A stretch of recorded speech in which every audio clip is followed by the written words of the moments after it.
Good morning to all of you. Next one अपन बात करेंगे नेक्स्ट वन क्वेश्चन की अदर मिसलेनियस डिसऑर्डर्स। याद रखिएगा जितने भी पीआर यादव के अंदर मिसलेनियस डिसऑर्डर्स के क्वेश्चन दे रखे हैं उनमें से आपके एग्जाम के अंदर क्वेश्चन बनने के जो चांसेज है वो सबसे ज़्यादा रहते हैं। आइए नेक्स्ट वन क्वेश्चन देखते हैं। The arterial blood gases of a patient is with chronic obstructive pulmonary disease deteriorate and respiratory failure is impending for which clinical indicator should the nurse assess first. एक patient है जिसका ABG analysis करवाया गया है और patient को अंदर देखा गया है कि सीओपीडी की कंडीशन जो है वो और ज़्यादा ख़राब हो रही है और रेस्पिरेटरी फेलियर जो है वो वहाँ पे प्रेजेंट है। For which clinical indicator should the nurse assess first. Nurse सबसे पहले कौन सा क्लिनिकल इंडिकेटर के बारे में देखेगी? तो ऑप्शन के अंदर इसके अंदर जो है आपका जो है वो क्वेश्चन के अंदर जो वर्ड आया है फर्स्ट, सबसे पहले आपको जो क्या देखने को मिलेगा। अब देखिए अपन बात करते हैं रेस्पिरेटरी फेलियर की। तो देखिए रेस्पिरेटरी फेलियर क्या होता है, तो जनरली अपन बात करें अगर अपन डिफाइन करना चाहें रेस्पिरेटरी फेलियर को कि रेस्पिरेटरी फेलियर क्या होता है, तो रेस्पिरेटरी फेलियर अपन जनरली उस कंडीशन को बोलते हैं जिसके अंदर जो है वो PO2 का लेवल जो है वो जाए आपका less than 50 mm of Hg। PO2 का लेवल हो जाए less than 50 mm of Hg। PCO2 का जो है वो लेवल हो जाए आपका more than 50 mm of Hg और pH जो है वो आपकी हो जाए लेस देन 7.35। अगर ये तीन कंडीशन आपको देखने को मिलती है तो उसको अपन जो जनरली बोलते हैं रेस्पिरेटरी फेलियर। जनरली जो है वो दो प्रकार के रेस्पिरेटरी फेलियर होते हैं। एक जो होता है वो होता है आपका टाइप 1 रेस्पिरेटरी फेलियर और इसी के लिए अपन जो है वो यूज में लेते हैं hypoxic respiratory failure. Hypoxic respiratory failure में अपने को जो फीचर्स देखने को मिलते हैं इसके अंदर अपने को देखने को मिलती है लो PO2 with normal PCO2। PO2 का लेवल तो कम होगा लेकिन PCO2 का जो लेवल है वो आपका क्या रहेगा, हमेशा नॉर्मल रहेगा। तो अगर इस प्रकार का अगर है आपके पास में कोई रेस्पिरेटरी फेलियर तो उसको अपन बोलते हैं हाइपोक्सिक रेस्पिरेटरी फेलियर या टाइप 1 रेस्पिरेटरी फेलियर। बात करें टाइप 2 की तो टाइप 2 रेस्पिरेटरी फेलियर होता है हाइपरकैप्निक। नाम से पता चल रहा है इसके अंदर जो है वो पेशेंट के अंदर जो है वो आपकी जो लो होगी PO2, साथ ही साथ में जो लो लेवल अपने को देखने को मिलेगा किसका, PCO2 का भी। दोनों चीज़ें लो होगी, ऑक्सीजन भी लो हो रही है और साथ ही साथ में कार्बन डाइऑक्साइड भी लो हो रही है। तो उस कंडीशन को अपन जो है वो बोलते हैं हाइपरकैप्निक। तो दो प्रकार के रेस्पिरेटरी फेलियर होते हैं, हाइपोक्सिक एंड हाइपरकैप्निक। बात करें अपन कि क्या क्या फीचर देखने को मिलेंगे तो देखिएगा जब भी इस प्रकार की कोई कंडीशन होगी तो इस कंडीशन के अंदर पेशेंट के अंदर आपको देखने को मिलेगा डिस्निया। सबसे पहले आपको पेशेंट के अंदर देखने को मिलेगा डिस्निया। जैसे डिस्निया होगा तो सारे दूसरे जो सिम्टम्स आएंगे आपको देखने को मिलेगा टैकीकार्डिया। डिस्निया के बाद में आपको देखने को मिलेगा टैकीकार्डिया। अब ब्रेन को जो जाने वाली ऑक्सीजन का लेवल जो है वो कम हो जाएगा तो उसकी वजह से जो Altered level of consciousness, patient के अंदर अपने को अल्टर्ड लेवल ऑफ कॉन्शियसनेस जो है वो यहाँ पे देखने को मिलेगा। रेस्टलेसनेस, बाद में लेटर ऑन जो है वो जब बहुत ज़्यादा कंडीशन ख़राब होगी तो पेशेंट के अंदर अपने को देखने को मिलेगा साइनोसिस और सबसे लास्ट कंडीशन के अंदर जो हो जाएगा रेस्पिरेटरी फेलियर। कंप्लीट रेस्पिरेटरी का सीसेशन हो जाना रेस्पिरेटरी फेलियर। तो ये जो होता है वो आपका कहलाता है रेस्पिरेटरी फेलियर। तो देखिएगा क्वेश्चन ने आपको पूछा है कि सबसे पहले जो आपको रेस्पिरेटरी फेलियर के अंदर जो है वो क्या देखने को मिलेगा। तो देखिएगा क्वेश्चन फर्स्ट वन है आपके पास में, जो ऑप्शन है वो आपका cyanosis. First one option is the cyanosis कि साइनोसिस देखने को मिलेगा। तो साइनोसिस अभी अपन ने बात की है कि लेटर ऑन बहुत ही लेट में जो साइन अपने को देखने को मिलेगा। नेक्स्ट हम बात करते हैं मेंटल कन्फ्यूजन। तो अभी अपन ने बात की थी कि सबसे पहले डिस्निया के बाद में टैकीकार्डिया और टैकीकार्डिया के बाद में मेंटल कन्फ्यूजन अपने को देखने को मिलेगा या Altered level of consciousness Altered होगी तो पेशेंट जो है वो कन्फ्यूज रहेगा तो मेंटल कन्फ्यूजन अपने को देखने को मिलेगा। डिस्टेंट नेक वेन हमेशा देखने को मिलती है आपको राइट साइड हार्ट फेलियर में। डिस्टेंडेड नेक वेन अपने को देखने को मिलती है राइट साइड हार्ट फेलियर की कंडीशन के अंदर और ब्रेडिकार्डिया तो आपको देखने को मिलेगा ही नहीं। जब भी रेस्पिरेटरी फेलियर होगा तो क्लाइंट के अंदर जो आपको टैकीकार्डिया की कंडीशन जो हमेशा देखने को मिलेगी। तो सही आंसर जो आपका हो जाएगा इसके अंदर मेंटल कन्फ्यूजन। अब देखिएगा हर कोई जो रेस्पिरेटरी से रिलेटेड इस क्वेश्चन को करेगा तो जो है वो फर्स्ट ऑप्शन जो है साइनोसिस को मान लेगा, लेकिन साइनोसिस होगा, लेकिन साइनोसिस लेटर ऑन स्टेज में अपने को देखने को मिलेगा। अगर बात करें फीचर ऑफ रेस्पिरेटरी फेलियर की तो देखिएगा अपने को dyspnea, restlessness, confusion, decrease level of consciousness, tachycardia and hypertension, ये कुछ एक जो अपने को फीचर्स जो यहाँ पे देखने को मिलते हैं। नेक्स्ट वन बात करते हैं अपन, all of the following are the cause of type first hypoxemic respiratory failure except, कि कौन कौन से जो है वो type first hypoxemic respiratory failure के कारण है एक्सेप्ट। तो देखिएगा बात हो रही है टाइप फर्स्ट, तो टाइप फर्स्ट में अभी अपन ने बात की है कि जब भी टाइप फर्स्ट होगा तो उसके अंदर जो लो PO2 होगी, PO2 जो आपकी क्या होगी, लो होगी, और जो है वो सेकेंड वन जो आपकी नॉर्मल रहेगी PCO2, नॉर्मल रहेगी आपकी PCO2। तो देखिएगा 4 आपके पास में ऑप्शन है। First one is the all of the following are cause of type first hypoxemic respiratory failure except asthma, pulmonary oedema, drug overdose and last one option is the glomerulitis lungs disease. तो 4 तो बात करते हैं अपन option की कि कौन सा जो type first hypoxemic respiratory failure का कारण नहीं है। फर्स्ट वन ऑप्शन है asthma, second one pulmonary oedema, third one drug overdose and fourth one is granulomatous lungs disease.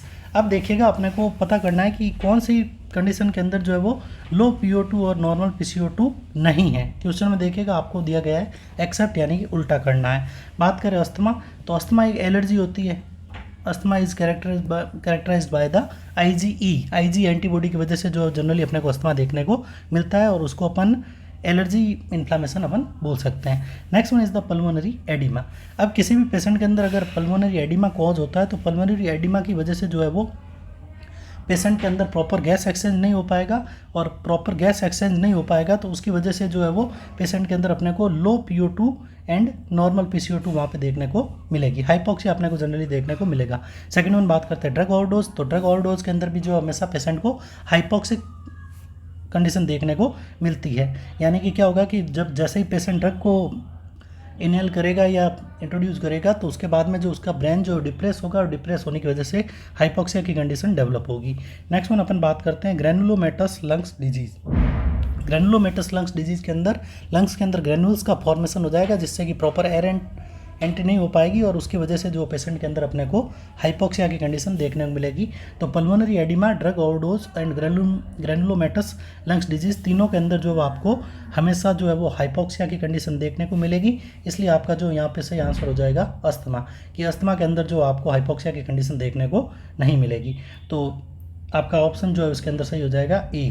Next one अपन बात करते हैं नेक्स्ट वन क्वेश्चन की, एम्फाइमा मीन्स। एम्फाइमा क्या है?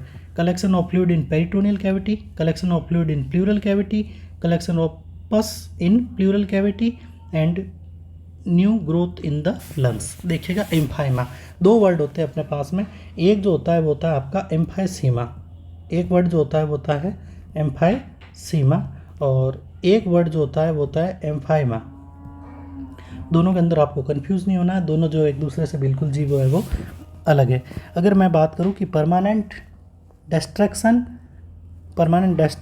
डिस्फंक्शन ऑफ एल्यूलाई, अगर एल्यूलाई के अंदर जो परमानेंट डिस्ट्रक्शन और डायलेशन हो जाए, abnormal permanent destruction and dilation, और डायलेशन होगा तो उसकी वजह से अपने आप ही डिस्फंक्शन हो जाएगा, of एल्यूलाई is called the emphysema. इसके अंदर जो है वो एबनॉर्मेलिटी आएगी, किसके अंदर? एबनॉर्मल एल्यूलाई। एल्यूलाई का जो फंक्शन भी बदल जाएगा, वो जो है परमानेंट डायलेट हो जाएगा और उसका डिस्फंक्शन हो जाएगा। एम्फाइमा का मतलब होता है पस into the pleural cavity. Pleural cavity के अंदर जो किसका फॉर्मेशन हो जाए, पस का फॉर्मेशन हो जाए, तो उस कंडीशन को जो अपन बोलते हैं एम्फाइमा। अब याद रखिएगा कि एम्फाइमा से मिलता जुलता एक वर्ड और है, पीछे अपने प्रीवियस क्वेश्चन के अंदर उसको डिस्कस किया था, फिर से अपन कर लेते हैं, लंग्स एब्सेस। लंग्स एब्सेस का मतलब होता है कि लंग्स के अंदर पस का formation, pus formation into the lungs. अगर लंग्स के अंदर हो जाए तो उसको तो बोलेंगे अपन लंग्स एब्सेस। और अगर प्लूरल कैविटी के अंदर आपका जो है वो पस का कलेक्शन कहाँ हो रहा है, प्लूरल कैविटी के अंदर हो रहा है, तो उसको अपन जो है बोलते हैं एम्फाइमा। और एबनॉर्मल एल्वियोलाई है तो उसको अपन बोलते हैं एम्फाइसेमा। देखिएगा वर्डिंग एक दूसरे से बहुत ही ज़्यादा मिलती जुलती है, इसलिए हमेशा अपने को बहुत ही जो है वो ध्यान से इसको करना होगा। बात करते हैं अपन, 4 ऑप्शन थे अपने पास में एम्फाइमा, तो अभी अपन डिस्कस कर लिए, तो आपको पता चल ही गया होगा कि कलेक्शन ऑफ पस इन प्लूरल कैविटी, कि अगर प्लूरल कैविटी के अंदर अगर पस होती है तो उसको अपन जो बोलेंगे एम्फाइमा। बात करते हैं दूसरे ऑप्शन के बारे में, तो collection of fluid in peritoneal cavity. Peritoneal cavity आपके एब्डोमिनल ऑर्गन के चारों तरफ की जो कैविटी होती है उसको अपन जो बोलते हैं पेरिटोनियल कैविटी। और पेरिटोनियल कैविटी के अंदर जो अगर फ्लूइड इकट्ठा होता है तो उसको अपन बोलते हैं असाइटिस। पेरिटोनियल कैविटी के अंदर जो फ्लूइड इकट्ठा होता है उसको बोलते हैं अपन असाइटिस। और असाइटिस जब होता है इन्फेक्टेड तो उसको अपन बोलते हैं peritonitis. Infection of the peritoneal cavity is called the peritonitis. Collection of fluid in plural cavity, pleural cavity के अंदर अगर फ्लूइड का कलेक्शन हो जाए तो उसको अपन जो बोलते हैं हाइड्रोथोरैक्स। उसके लिए जो वर्ड यूज में होता है हाइड्रोथोरैक्स, जनरली प्लूरल इफ्यूजन इसको अपन बोलते हैं, plural effusion. Pleural effusion word जो इसके लिए अपन यूज में ले सकते हैं। कलेक्शन ऑफ पस हो जाएगा, ठीक है। तो सही आंसर जो आपका अपने आप ही जो क्या हो गया, कलेक्शन ऑफ पस इन द प्लूरल कैविटी की, प्लूरल कैविटी के अंदर पस कलेक्शन होगा, उसी को अपन जो वो एम्फाइमा बोलेंगे। नेक्स्ट हम बात करते हैं, a client has proximal nocturnal dyspnea PND, which of the following medication does a nurse anticipate will be prescribed by the physician. बात करते हैं अपन कि एक पेशेंट के अंदर प्रॉक्सिमल नॉक्टर्नल डिस्निया है, तो बात करें कि प्रॉक्सिमल नॉक्टर्नल डिस्निया होता क्या है। तो पेशेंट सो रहा है और सोते सोते अचानक से उसको सांस आना हो जाए बंद, सोते सोते को अचानक से सांस आना हो जाए बंद। तो बात करेंगे कि सोते सोते अचानक से सांस आना बंद क्यों हो जाए, तो इसके लिए जो है वो कहीं ना कहीं काम करता है आपका लेफ्ट वेंट्रिकल फेलियर। पेशेंट के अंदर अगर आपको लेफ्ट वेंट्रिकल फेलियर हो जाए तो उसकी वजह से जो पल्मोनरी कंजेशन अपने को देखने को मिलेगा, पल्मोनरी कंजेशन। अब देखिएगा, मान लीजिएगा कि ये आपका हार्ट है, हार्ट के अंदर लेफ्ट वेंट्रिकल है ये आपका, और ये लेफ्ट एट्रियम। अब लेफ्ट वेंट्रिकल फेलियर हो गया तो अब जो है वो कंजेशन होगा ब्लड का लेफ्ट वेंट्रिकल के अंदर, ब्लड का जो कंजेशन अपने को देखने को मिलेगा लेफ्ट वेंट्रिकल के अंदर। अब जैसे जैसे लेफ्ट वेंट्रिकल में ब्लड का कंजेशन होगा तो ब्लड का कंजेशन होगा लेफ्ट एट्रियम में, और जैसे ही लेफ्ट एट्रियम के अंदर ब्लड का कंजेशन होगा तो लेफ्ट एट्रियम के अंदर जो है वो ब्लड वेसल्स आती है जिसको अपन बोलते हैं पल्मोनरी वेन, पल्मोनरी वैन। तो कंजेशन होगा आपकी पल्मोनरी वैन में, और पल्मोनरी वैन की वजह से जो पेशेंट के अंदर जो वो आपको हमेशा डिस्निया वगैरह की कंडीशन देखने को मिलेगी। तो लेफ्ट वेंट्रिकल फेलियर की वजह से जो पेशेंट के अंदर जो है वो पल्मोनरी कंजेशन अपने को देखने को मिलता है, और उसी से रिलेटेड जो आपको ऑप्शन देखने को मिलेंगे। तो बात करते हैं, तो 4 ऑप्शन इसने दिया है कि कौन सी ड्रग जो है डॉक्टर प्रिस्क्राइब करेगा। फर्स्ट वन इज़ द लिडोकैन और जाइलोकैन। तो अपन बात कर लिडोकैन या जाइलोकैन होता तो ये होता है LA, लोकल एनेस्थेसिया के रूप में अपन जो है जाइलोकैन जेली वगैरह 2% जेली वगैरह को अपन यूज में लेते हैं। नेक्स्ट हम बात करते हैं ब्यूमेटेनाइड, ब्यूमेट जो होता है वो आपका लूप डायूरेटिक्स है, लूप डायूरेटिक्स। थर्ड वन बात करें अपन प्रोपेरानोलोल, प्रोपेरानोलोल जो है वो आपकी बीटा ब्लॉकर है, एक प्रकार की बीटा ब्लॉकर। और नेक्स्ट वन बात करते हैं यूरोकाइनेज। तो यूरोकाइनेज एंड स्ट्रेप्टोकाइनेज जो होते हैं वो आपके थ्रोम्बोलाइटिक एजेंट है, थ्रोम्बोलाइटिक एजेंट है।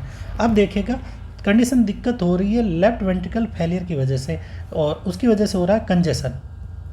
तो कंजेशन हो रहा है, तो कंजेशन को मैनेज करने के लिए अपने को बॉडी से फ्लूइड को क्या करना है, बाहर निकालना है।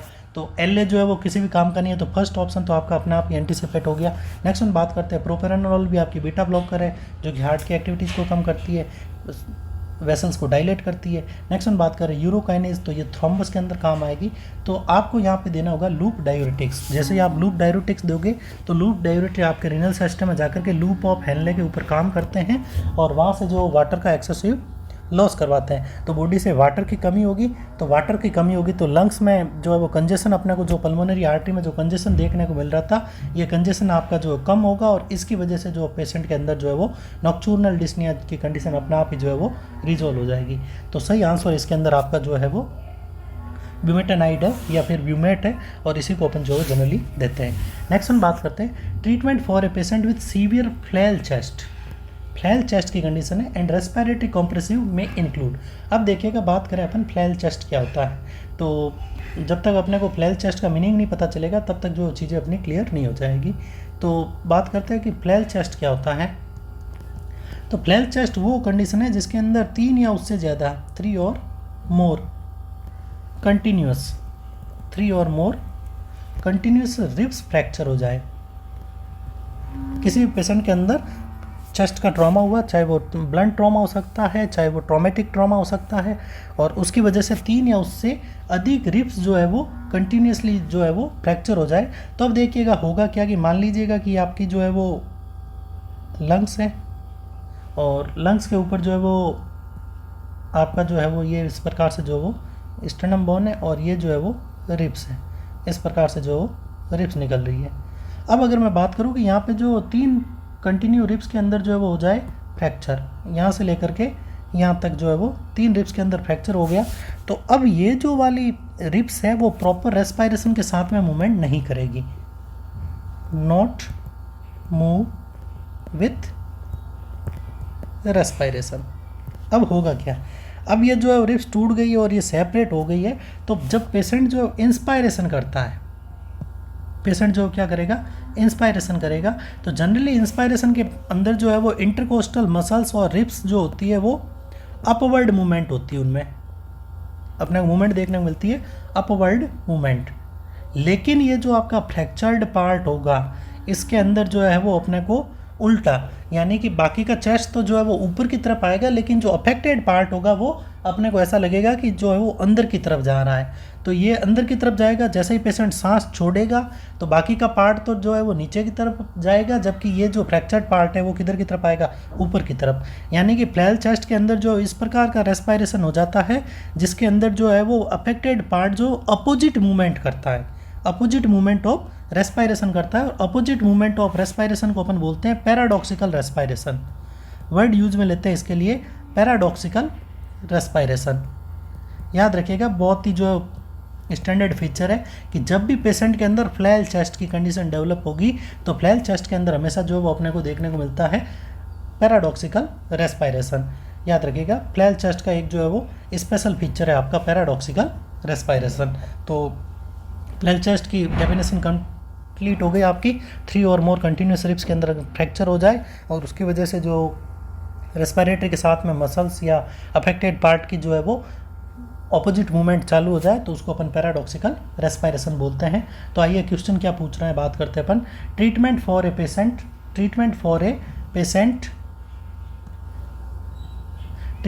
Patient with severe flail chest and respiratory compromise में इंक्लूड। क्या क्या अपने को देखने को मिल सकता है कि ट्रीटमेंट के अंदर आप क्या क्या इंक्लूड करोगे फ्लैल चेस्ट के अंदर। Chest tube placement with A mid clavicular line, chest tube placement and mid clavicular line. अब देखिएगा ये क्वेश्चन आपका यहीं से जो है वो सबसे पहले ही जो है वो ख़त्म हो जाता है कि चेस्ट ट्यूब का प्लेसमेंट कभी भी मिड क्लेविकुलर लाइन में नहीं करते हैं। चेस्ट ट्यूब हमेशा जो है वो प्लेस्ड होती है mid axillary line. Chest tube हमेशा जो है कहाँ प्लेस्ड होगी, मिड एक्सिलरी लाइन में। चेस्ट ट्यूब आप जब भी जो है वो प्लेस्ड करोगे तो मिड एक्सिलरी लाइन में। मिड क्लेविकुलर लाइन में जो है वो अपन करते हैं नीडल डिकम्प्रेशन। क्या होता है आगे अपन डिस्कस करेंगे उसके बारे में। नीडल डिकम्प्रेशन जो अपन टेंशन न्यूमोथोरैक्स का जो मैनेजमेंट होता है उसको अपन जो है वो करते हैं मिड क्लेविकुलर लाइन में, सेकंड इंटरकोस्टल स्पेस में। जनरली आईसीडी जो है वो इंसर्ट की जाती है मिड एक्सिलरी लाइन में और 4 to 5th इंटरकोस्टल स्पेस के अंदर। तो पहला जो ऑप्शन आपका जो है वो यहीं पे गलत हो गया। अभी नॉर्थ साइड 2023 के अंदर एक क्वेश्चन आया था, बहुत ही अच्छा क्वेश्चन था कि आप एपिकल पल्स ले रहे हो, तो एपिकल पल्स लेने के लिए जो आपकी साइट क्या रहती है, तो एपिकल पल्स जो है वो अपन लेते हैं 4th और 5th intercostal space at mid axillary line, sorry mid clavicular line. तो ये जो वहाँ पे आपका सही आंसर था। क्लेविकल के बीच का जो हिस्सा होता है उसको अपन मिड क्लेविकुलर लाइन बोलते हैं, और इसी के अंदर 4th और 5th इंटरकोस्टल की तरफ अपन जाएंगे तो मिड क्लेविकुलर लाइन के अंदर अपन जो हमेशा ले सकते हैं apical pulse. Chest tube placement at the anterior third intercostal space. Anterior third intercostal space, anteriorly तो आपको करनी नहीं है, चेस्ट ट्यूब हमेशा लैटरली होता है, चेस्ट ट्यूब हमेशा होता है लैटरली। तो देखिएगा कि दोनों ऑप्शन तो आपके जो पहले से ही बाहर हो गए, यहाँ पे तो अपन करते ही नहीं है। नेक्स्ट हम बात करते हैं पॉजिटिव प्रेशर वेंटिलेशन। अब याद रखिएगा फ्लैल चेस्ट का जो है वो अगर सीवियर फ्लैल चेस्ट होता है तो उसको हमेशा अपन मैनेज करते हैं विद द मैकेनिकल वेंटिलेटर, याद रखिएगा। अब ये अपन बात करेंगे कि मेजर टू माइनर है तो अपन क्या करते हैं और सीवियर के अंदर क्या करते हैं, तो उसके बारे में अपन बात करेंगे। क्वेश्चन अपन समझ लेते हैं, उसके बाद में इसको डिस्कस करेंगे। और last one is the sedative and restrictive chest expansion band. Chest expansion band जो है वो यूज़ नहीं करना है, क्योंकि ये सीवियर जो है रेस्पिरेटरी डिस्ट्रेस में लेकर के चला जाएगा, और जनरली अपनी इसको यूज़ में नहीं लेते हैं। अब बात करें कि क्या होता है, तो देखिएगा कि दो चीज़ें अपने को देखने को मिलती है हमेशा। बात करें फर्स्ट वन, तो फर्स्ट वन जो है वो आपका हो सकता है mild to major ribs fracture, mild to major ribs fracture.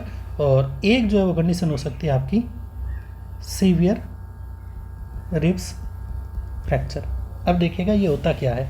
अब अगर मैं बात करूँ कि total number of pair are ribs, तो वो 12 पेयर होती है।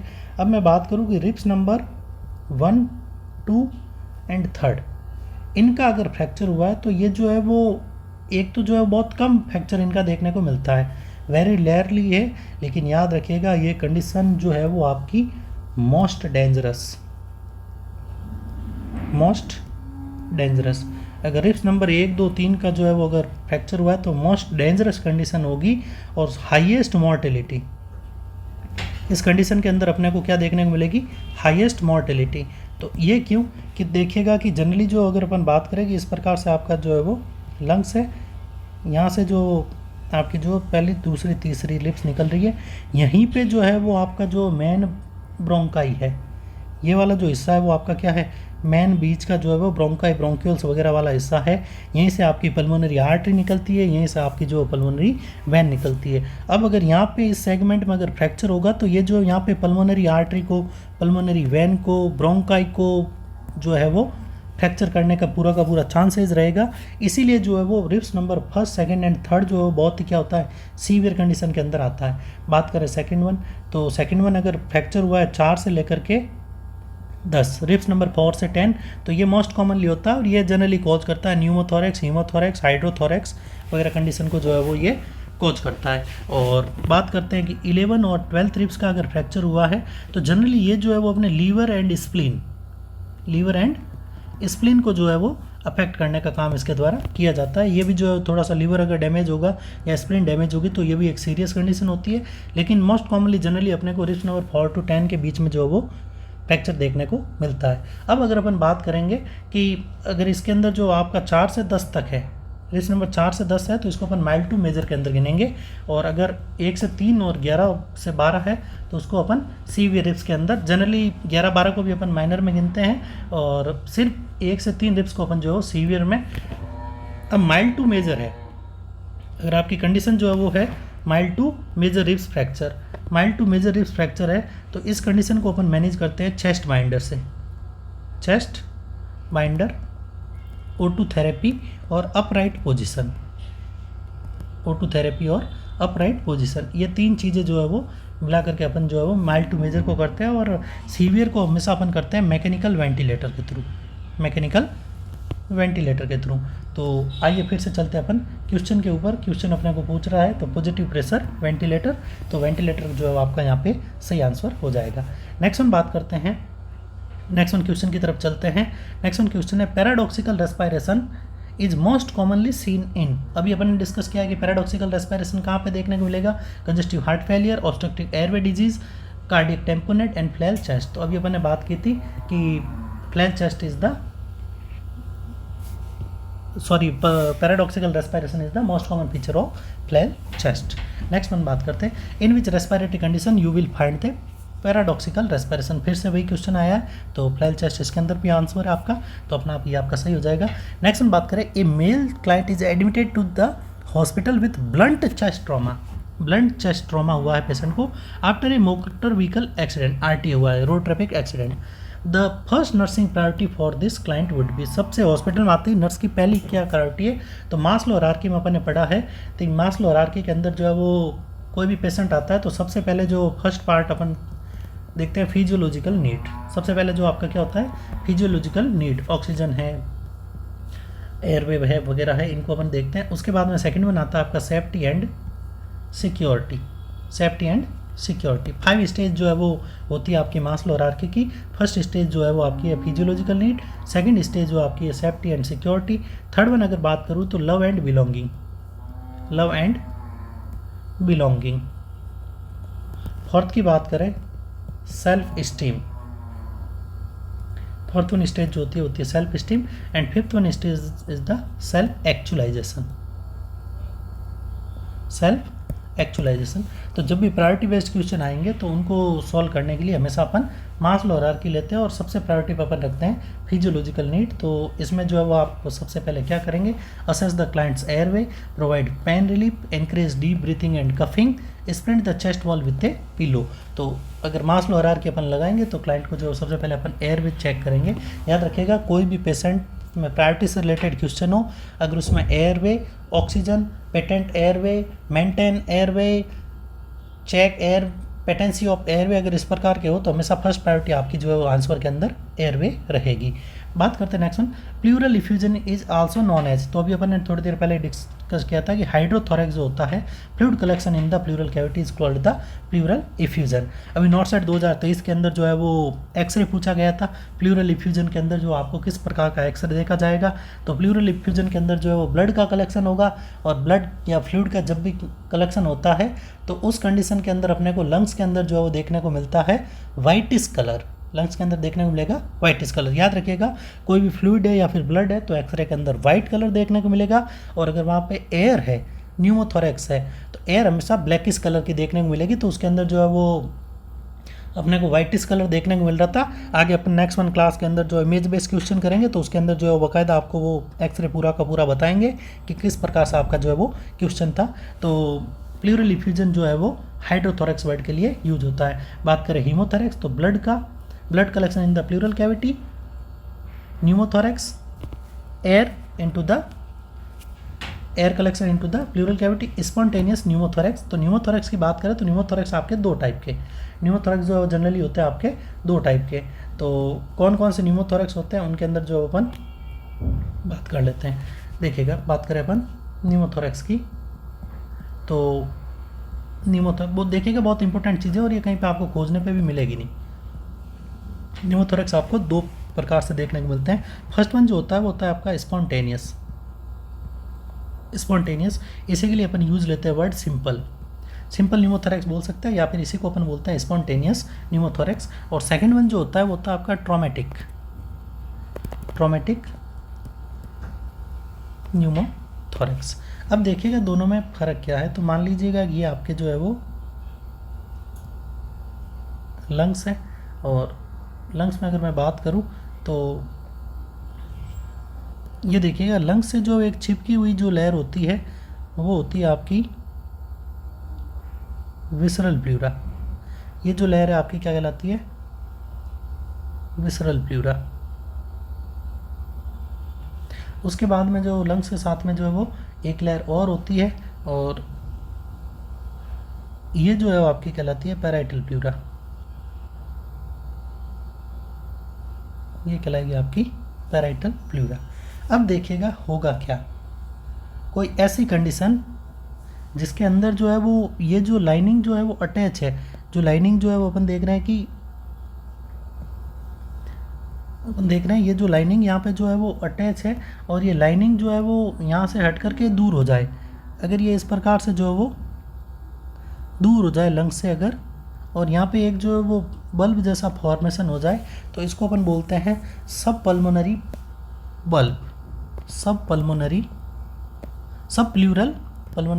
Plural bulb. वर्ड यूज लेते हैं अपने इसके लिए सब प्लूरल बल्ब। देखिए होता कुछ नहीं है, जो पैराइटल प्लूरा जो लंग्स से चिपकी हुई है वो थोड़ी सी वहाँ से हट करके डिटैच हो जाए तो उसको बोलते हैं सब प्लूरल बल्ब।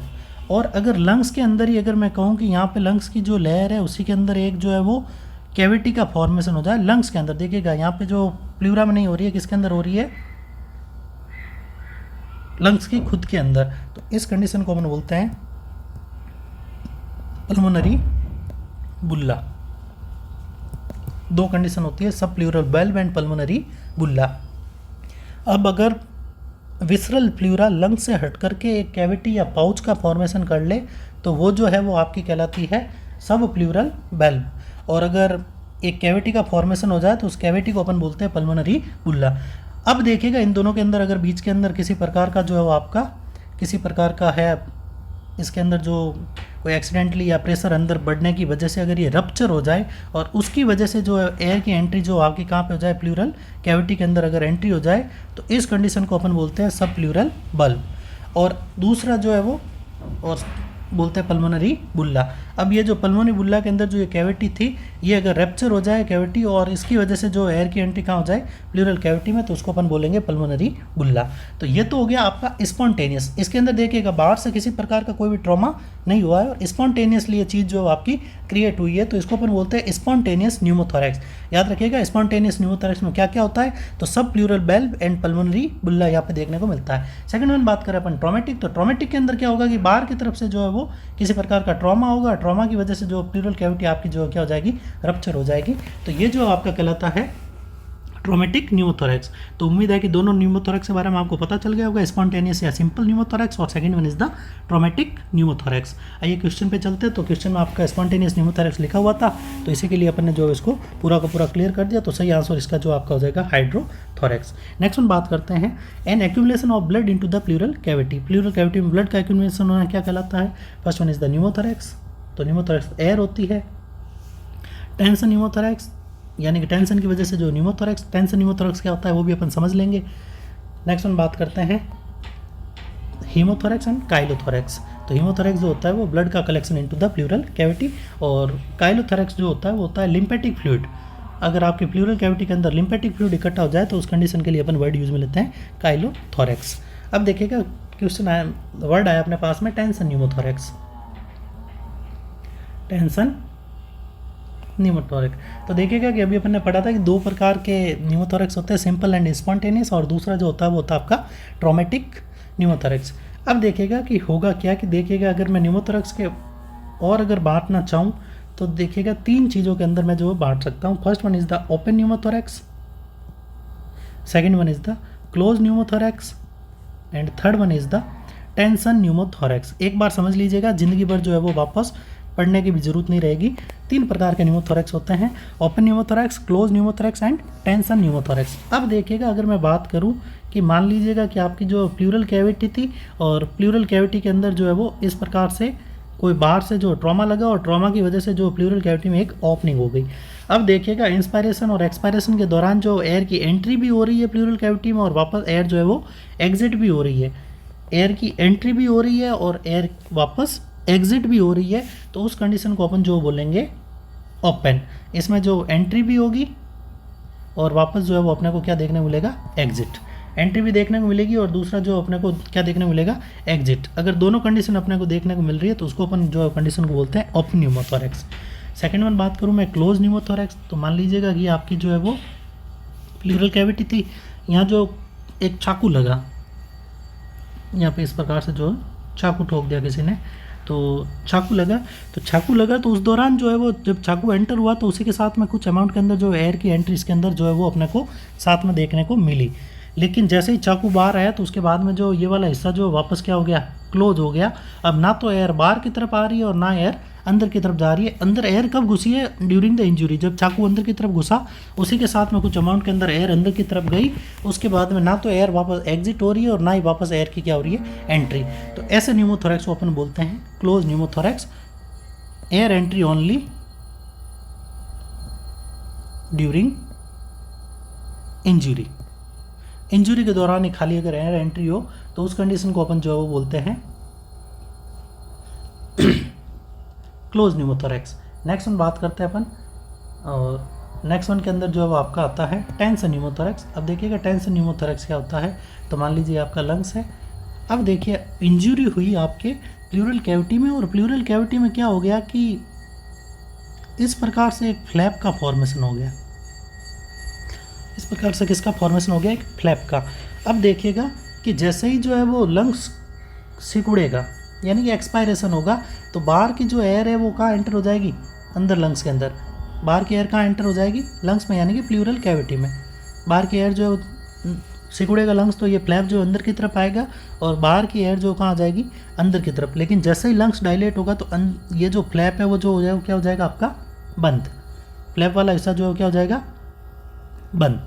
अब जैसे ही ये फ्लैप वाला हिस्सा वापस बंद हो जाएगा तो उस कंडीशन में जो एयर अंदर आ तो गई लेकिन वो वापस बाहर की तरफ नहीं जा पाएगी। फिर नेक्स्ट जो लंग्स फिर सिकुड़ेगा एक्सपायरेशन के दौरान, तो फिर बाहर से एयर जो है अंदर की तरफ एंटर होगी, लेकिन जैसे ही वापस लंग्स डायलेट होगा तो अंदर की तरफ जो एयर वो फंस जाएगी। तो धीरे धीरे ये जो कंडीशन क्या कर देगी, लंग्स को कर देगी कोलैप्स, और पूरा का पूरा अंदर की तरफ जो क्या घुस जाएगी, एयर। तो अब ये जो एयर जो है बहुत ज़्यादा हो जाएगी और ये क्रिएट करेगी टेंशन। इसी के लिए जो है वो अपन वर्ड यूज़ में लेते हैं टेंशन न्यूमोथोरैक्स। तो उम्मीद है कि आपको तीनों प्रकार के न्यूमोथोरैक्स के बारे में पता चल गया होगा। एयर ओनली एंटर्स, एयर जो ओनली क्या होती है, एंटर्स होती है, लेकिन exit not possible, exit possible नहीं है। तो अगर ऐसी कंडीशन है तो उस कंडीशन को अपन जो जनरली बोलते हैं टेंशन न्यूमोथोरैक्स। तो 3 प्रकार के आपके न्यूमोथोरैक्स हो गया, open pneumothorax, close pneumothorax and tension pneumothorax. तो ये जो आपका क्वेश्चन था कि accumulation of blood in the intrapleural space, कि इंट्राप्ल्यूरल स्पेस के अंदर ब्लड का एक्यूमुलेशन होता है, तो उस कंडीशन को अपन क्या बोलेंगे, तो इस कंडीशन को अपन बोलते हैं हीमोथोरैक्स।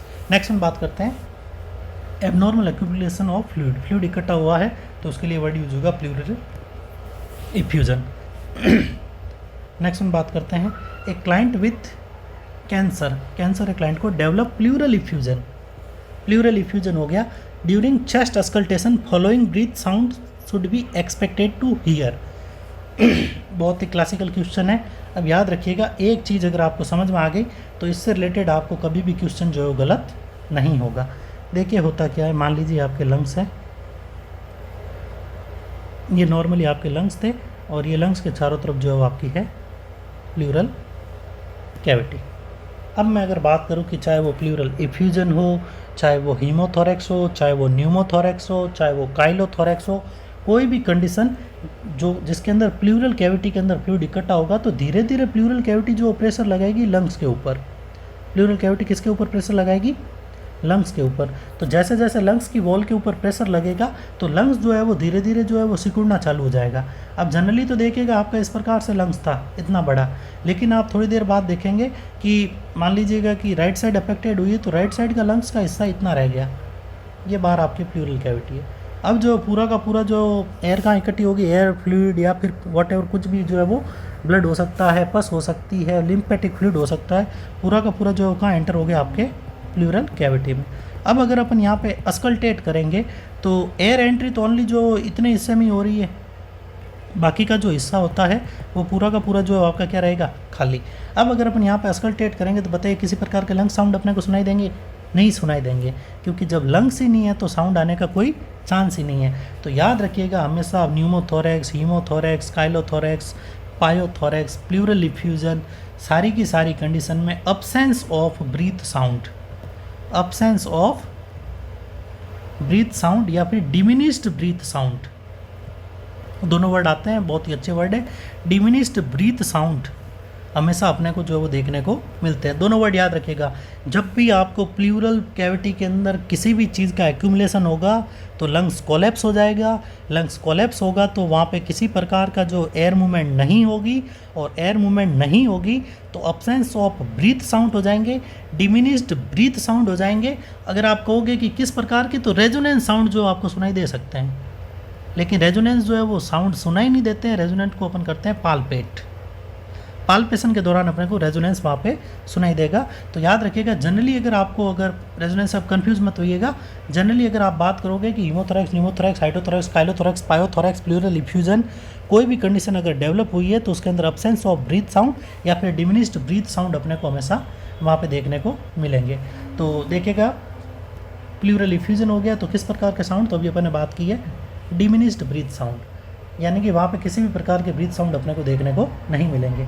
अब कुछ एक साउंड के नाम और आ गए हैं तो अपन बात कर लेते हैं साउंड क्रैकल्स। जब भी लंग्स के अंदर क्रैकल्स के लिए एक वर्ड और यूज़ होता है रेल। लंग्स के अंदर अगर कोई फ्लूइड एक्यूमुलेशन हो जाए तो फ्लूइड की वजह से वहाँ पे जो है वो कुछ साउंड आएंगे और उन साउंड को अपन बोलते हैं क्रैकल्स। क्रैकल्स हमेशा हाई पिच साउंड होता है। क्रैकल्स आपका किस प्रकार का है, हाई पिच साउंड होता है, और ये जनरली अपने को देखने को मिलता है निमोनिया की कंडीशन के अंदर। रोंकाई, रोंकाई अपने को देखने को मिलता है मिनिमल ऑब्स्ट्रक्शन में। जब भी आपके एयरवे के अंदर जो सिक्रीशंस की वजह से मिनिमल ऑब्स्ट्रक्शन होगा तो वहाँ पे आपको जो रोंकाई देखने को मिलेगा। और याद रखिएगा रोंकाई एक प्रकार का लो पिच साउंड होता है, low pitch sound. Next one बात करते हैं वीजिंग। तो वीज जो होता है, वीज अपन बोलते हैं जनरली म्यूजिकल रेस्पायरेशन, और ड्यूरिंग एक्सपायरेशन ये सुनाई देता है अपने को, हाई पिच साउंड होता है। ये भी आपका कैसा है, हाई पिच साउंड है। और जनरली वीजिंग अपने को देखने को मिलती है आपके अस्थमा के अंदर। वीजिंग एक क्लासिकल फीचर है आपका अस्थमा का। तो 4 प्रकार के साउंड थे, तो डिमिनिश्ड ब्रीथ साउंड जो अपने को यहाँ पे देखने को मिलते हैं। चलिए नेक्स्ट वन बढ़ते हैं, नेक्स्ट वन क्वेश्चन की तरफ।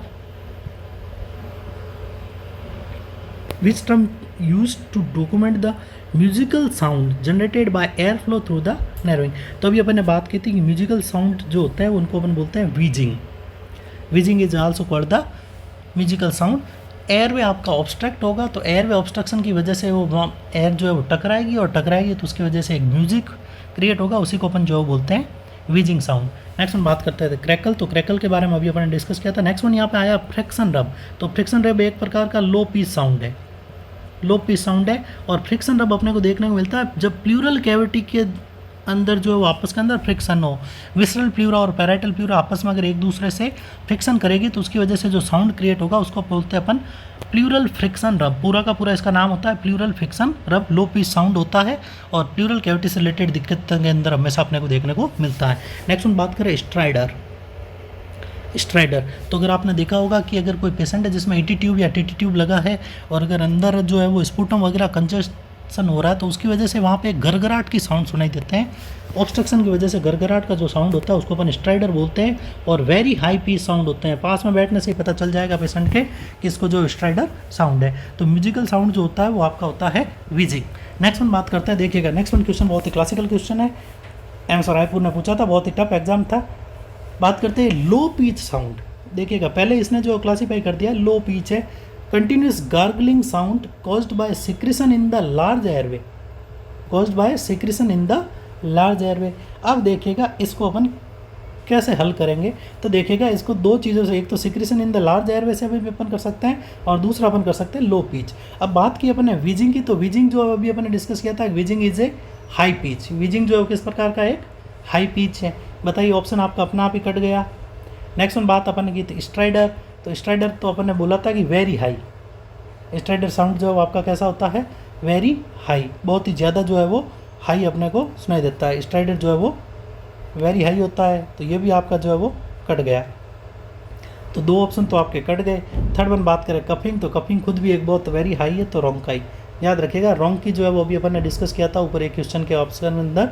रोंकी जो होता है वो आपका लो पिच होता है और मिनिमल ऑब्स्ट्रक्शन की वजह से जो जनरली अपने को देखने को मिलता है। तो सही आंसर इसके अंदर आपका हो जाएगा रोंकी। अब देखिए कुछ लोग जो सिक्रीशन को जो है वो समझ लेते हैं कि फ्लूइड एक्यूमुलेशन और वीजिंग कर देते हैं, तो जनरली होता तो है सिक्रीशंस जो है वो निमोनिया के अंदर भी अपने को जनरली देखने को मिलते हैं, लेकिन वीजिंग एक प्रकार का हाई पिच साउंड है। तो यहाँ पे हाई और लो के बीच में अपने को जो है वो पता करना है और उससे जो आपका क्वेश्चन अपना आप सही हो जाएगा। नेक्स्ट वन बात करते हैं on auscultating a breathless patient. Breathless patient है, सांस नहीं आ रही है patient, you hear crackling sound at the lungs base, the most likely diagnosis. तो क्रैकल्स हमेशा आपको देखने को मिलते हैं कब, जब किसी प्रकार का कंजेशन हो रहा है, किसी प्रकार का फ्लूइड एक्यूमुलेशन हो रहा है। तो आइए देखते हैं किस किस के अंदर जो फ्लूइड का एक्यूमुलेशन होता है। तो न्यूमोथोरैक्स में तो एयर होती है प्लूरल कैविटी में, ब्रोंकियल अस्थमा में एलर्जी होती है, एम्पाइसीमा के अंदर जो एल्यूलाई डायलेट होता है। तो अपना आप ही जो फ्लूइड का एक्यूमुलेशन किस में होगा, पल्मोनरी एडिमा में। अगर चारों की आपको डेफिनेशन पता है तो उसी के थ्रू अपन जो क्वेश्चन को सही कर सकते हैं कि किसके अंदर जो अपने को देखने को मिलेगा। नेक्स्ट वन बात करते हैं, next one the following statement is true regarding auscultation of the chest. अब देखिएगा अस्कल्टेशन ऑफ द चेस्ट, तो क्या क्या आपको सुनाई देगा और कौन सा इसमें से जो आपका ट्रू है। Rhonchi are characteristics of the heart failure. अब देखिएगा रोंकाई जो इसने बोला है हार्ट फेलियर, तो हार्ट फेलियर के अंदर हमेशा आपको क्रैकल सुनाई देंगे, कंजेशन होगा, पल्मोनरी एडिमा होगा, पल्मोनरी हाइपरटेंशन होगा, तो वहाँ पे आपको सुनाई देंगे हमेशा क्रैकल्स। तो आपका जो है आंसर अपना आप ही क्या हो गया, गलत। नेक्स्ट हम बात करते हैं rhonchi are common over pleural effusion की। प्लूरल इफ्यूजन के दौरान तो सिंपल सी बात है, प्लूरल इफ्यूजन जो बोलते हैं अपन हाइड्रोथोरैक्स को, और हाइड्रोथोरैक्स के अंदर जो डिमिनिश्ड ब्रीथ साउंड हो जाते हैं, तो ये भी आपका हो गया गलत। नेक्स्ट हम बात करते हैं crepitation are the characteristics of the pleural effusion. तो प्लूरल इफ्यूजन के अंदर डिमिनिश्ड साउंड होता है। सही आंसर आपका होगा क्रिप्टस। याद रखिएगा हार्ट फेलियर की कंडीशन के अंदर जो है वो क्रिप्टस साउंड अपने को हमेशा सुनाई देते हैं, तो सही आंसर आपका हो जाएगा क्रिप्टस। नेक्स्ट हम बात करते हैं which of the following pathophysiology changes are seen in patient with pleurisy. Pleurisy के अंदर जो वो कौन से साइन अपने को दिखाई देते हैं, तो बात करते हैं प्लूरेसी होता क्या है। तो दो वर्ड होते हैं, एक होता है प्लूरेसी और यह होता है प्लूराइटिस। प्लूरेसी या फिर प्लूराइटिस। तो प्लूरेसी या फिर प्लूराइटिस क्या होता है, तो ये दोनों जो होते हैं इनको बोलते हैं inflammation of plural cavity. Pleural cavity की जो इन्फ्लामेशन होती है उसी को अपन जो है वो बोलते हैं प्लूरेसी या फिर प्लूराइटिस। अब आपकी जो है वो विसरल प्लूरा या फिर पैराइटल प्लूरा के अंदर किसी प्रकार का जो है वो ऑब्स्ट्रक्शन हो जाए तो उस कंडीशन को अपन जो है बोलते हैं प्लूरेसी या फिर प्लूराइटिस। तो ये एक प्रकार का इन्फ्लामेशन है और इन्फ्लामेशन की वजह से जो वो माँ की नर्व इरिटेट होती है और नर्व पेन कॉज करती है, तो बहुत ही पेनफुल स्टेज होती है। आइए देखते हैं क्या कुछ है। Which of the following pathophysiology changes are seen in the patient with pleurisy, कि पेशेंट में प्लूरेसी है कौन कौन से चेंजेस आपको जो है वो दिखाई देंगे। Inflammation of pleura stimulate nerve ending causing pain, बिल्कुल सही है। तो यही जो है वो आपका सही आंसर है। बात कर लेते हैं बाकी के 3 आंसर की। Decrease of absence of inflammation, तो अभी अपन ने बात की थी कि प्लूरेसी की आपका क्या होता है, इन्फ्लामेशन, तो अब्सेंस कैसे हो जाएगा। इंक्रीज पल्मोनरी वेस्कुलर रेसिस्टेंस, अब जो है वो दिक्कत हो रही है आपके प्लूरल कैविटी में, तो उसको जो है वो आपके वेसल से रिलेटेड किसी प्रकार की कोई कनेक्शन नहीं है वहाँ पे, तो ये दोनों ऑप्शन तो आपके पहले जो है वो हट जाएंगे, तो आपका जो नॉर्मल हो जाएगा प्लूरेसी के अंदर। अब देखिए इस क्वेश्चन में अगर आपको प्लूरेसी की डेफिनेशन पता है तो अपना आप ही जो आपका क्वेश्चन सही हो जाएगा। फोर्थ वन ऑप्शन जो है वो अपन ने देखिए लिखा है इंक्रीज पल्मोनरी आर्टरी प्रेशर। बात करते हैं पल्मोनरी आर्टरी का प्रेशर कितना होता है, तो नॉर्मल पल्मोनरी आर्टरी का प्रेशर जो है वो आपका पल्मोनरी आर्टरी प्रेशर अगर बात करूँ मैं सिस्टोलिक की तो ये होता है 20 से 30 mm of Hg। Systolic pulmonary artery pressure जो है वो 20 से 30 mm ऑफ Hg, और डायस्टोलिक पल्मोनरी आर्टरी प्रेशर जो होता है वो होता है 5 से 15 mm ऑफ Hg। और बात करें तो ओवरऑल रेंज की, तो रेंज जो है वो 15 से 30 mm ऑफ Hg जो है वो आपका प्रेशर होता है। और मीन पल्मोनरी आर्टरी प्रेशर की बात करूँ मैं तो मीन पल्मोनरी आर्टरी प्रेशर आपका 10 से 20 mm of Hg। Mean pulmonary artery pressure हो जाएगा 10 से 20 mm of Hg। Pulmonary hypertension word आता है, पल्मोनरी हाइपरटेंशन की किसको बोलते हैं, तो या तो सिस्टोलिक ब्लड प्रेशर हो जाए मोर than 30 mm of Hg, systolic blood pressure more than 30 mm of Hg, या फिर मीन पल्मोनरी आर्टरी प्रेशर हो जाए मोर देन 25 mm ऑफ Hg, तो उस कंडीशन को अपन जो वो बोलते हैं पल्मोनरी हाइपरटेंशन। याद रखिएगा if the systolic blood pressure is more than 30 mm of Hg and mean pulmonary artery pressure is more than 25 mm of Hg, condition is called the pulmonary hypertension. चलिए next में बात करते हैं before endotracheal intubation some facts are about trachea a nurse has to understand and all the following are true regarding trachea except, कि कौन सा trachea के relation के अंदर जो है वो गलत है। It is about 30 centimetre long, it bifurcate into 2 major bronchi, it start at the level of 7th vertebrae, it ends at the level of external angle of Louis. तो आइए बात कर लेते हैं पूरा का पूरा ट्रेकिया के बारे में कि क्या कुछ आपका ट्रेकिया होता है। देखिएगा इस प्रकार से जो आपका ट्रेकिया होता है और ट्रेकिया आगे आकर के जो है वो ब्रोंकाई के अंदर जो है वो बढ़ जाता है। बात करें ट्रेकिया, तो ट्रेकिया के अंदर जो सी शेप की जो कार्टिलेजिनस रिंग होती है और नंबर होता है इनका 16 से 20। शुरुआत की अपन बात करें तो ट्रेकिया की शुरुआत होती है C6 से। ट्रेकिया स्टार्ट्स एट C6 कि C6 पे लैरिंग्स की जो है वो एंडिंग होती है, कौन सा, लैरिंजियोलैरिंग्स। तो लैरिंग्स की जो है वो वहाँ पे फेरिंग्स होता है, लैरिंजियोफेरिंग्स होता है। लैरिंग्स जो है वो आपका होता है C3 to C6। लैरिंग्स जो होता है वो होता है आपका C3 to C6। तो C6 पे लैरिंग्स खत्म होता है और C6 पे ही आपकी जो शुरुआत होती है ट्रेकिया की। अब ट्रेकिया जो कहाँ पे तक चलता है, तो ट्रेकिया आता है और आकर के एक पॉइंट के ऊपर जो बाइफरगेट होता है, ये जो पॉइंट होता है ये होता है आपका T5। याद रखिएगा कुछ एक बुक के अंदर T4 दे रखा है, तो T4 कभी भी नहीं होगा, हमेशा ट्रेकिया बाइफरगेट एट T5। अब T5 जो है वो एक यहाँ पे जो स्पेशल प्रकार का एक देखिएगा, ये वाला एरिया जो आपका T5 वाला एरिया है, तो T5 वाले एरिया के लिए जो कुछ एक स्पेसिफिक नाम यूज होते हैं। एक तो इसको बोलते हैं कैरिना, ये वाला जो बीच का जो हिस्सा है, जो शार्प वाला हिस्सा, इसको बोलते हैं कैरिना। तो बोल सकते हैं कि trachea is bifurcate at the level of carina. Next हम बात करूँ तो यहाँ पे देखिएगा ये किस प्रकार का एंगल बन रहा है, इसी को अपन बोलते हैं external angle, external angle of Louis, external angle of Louis. तो अब देखिएगा, अब अगर मैं बात करूँ कि ट्रेकिया की शुरुआत कहाँ होती है, तो ट्रेकिया की शुरुआत होती है C6 पे। ट्रेकिया बाइफरकेट कहाँ होता है, तो या तो मैं क्या बोलूँगा, ट्रेकिया बाइफरकेट एट T5, या फिर trachea bifurcate at the level of carina, या फिर trachea bifurcate at the external angle, external angle of Louis.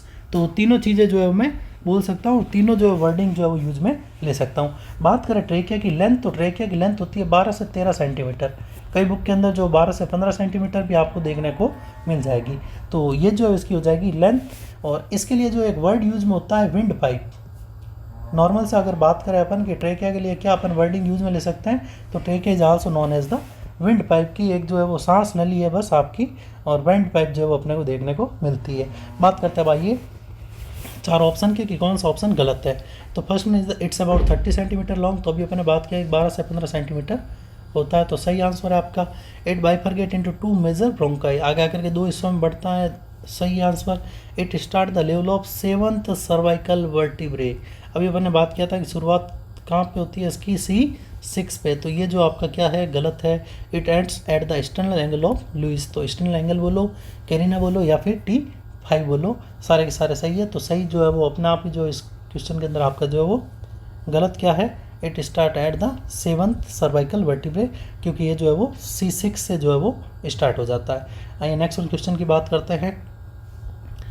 In majority of the cases positive organism for sore throat, याद रखिएगा जब भी आपको sore throat word आए हमेशा दिमाग में आना चाहिए beta haemolytic streptococci, beta haemolytic streptococci gram positive, याद रखिएगा हमेशा किस प्रकार का, ग्राम पॉजिटिव बैक्टीरिया है, और यही जो है वो सबसे ज़्यादा सोर थ्रोट और छोटे बच्चों के अंदर जो गले से रिलेटेड दिक्कत होती है उनके अंदर जो है वो सेप्सिस वगैरह कोज करने का काम जो है वो इसी के द्वारा होता है। तो सही आंसर इसका हो जाएगा आपका स्ट्रेप्टोकोकाई। नेक्स्ट हम बात करते हैं common cause of bacterial sore throat, तो बैक्टीरियल सोर थ्रोट के अंदर जो स्ट्रेप्टोकोकस ग्रुप ही काम आएगा। अब देखिएगा उसमें स्ट्रेप्टोकोकस की फैमिली के बारे में दिया है, तो pyogenes, most common cause of bacterial sore throat is the pyogenes. Next हम बात करते हैं all the following are benefit of oesophageal speech after total laryngotomy except, देखिएगा बहुत ही स्पेशल चीज़ है। All of the following are benefit की कौन कौन से बेनिफिट है of oesophageal speech, oesophageal speech के आफ्टर टोटल लैरिंगोटॉमी एक्सेप्ट, कौन सा बेनिफिट नहीं है। एक्सेप्ट आ गया तो जो सारी चीज़ें बदल जाएगी, जज्बात बदल जाएंगे, चीज़ें बदल जाएगी। एक्सेप्ट हो गया है तो लिखा हुआ है promotion of air supply, speech production, voice restoration and laryngectomy rehabilitation. आइए बात करें laryngeal surgery, laryngeal surgery, laryngectomy, laryngectomy is the surgical removal of the larynx. अब देखिएगा लैरिंजेक्टोमी जो होता है या लैरिंजियल सर्जरी होती है तो उससे रिलेटेड हमेशा कुछ एक चीज़ें आपको याद रखनी होगी। लैरिंग्स जो होता है वो बॉडी के अंदर आपका होता है वॉइस बॉक्स, लैरिंग्स को अपन बोलते हैं वॉइस बॉक्स।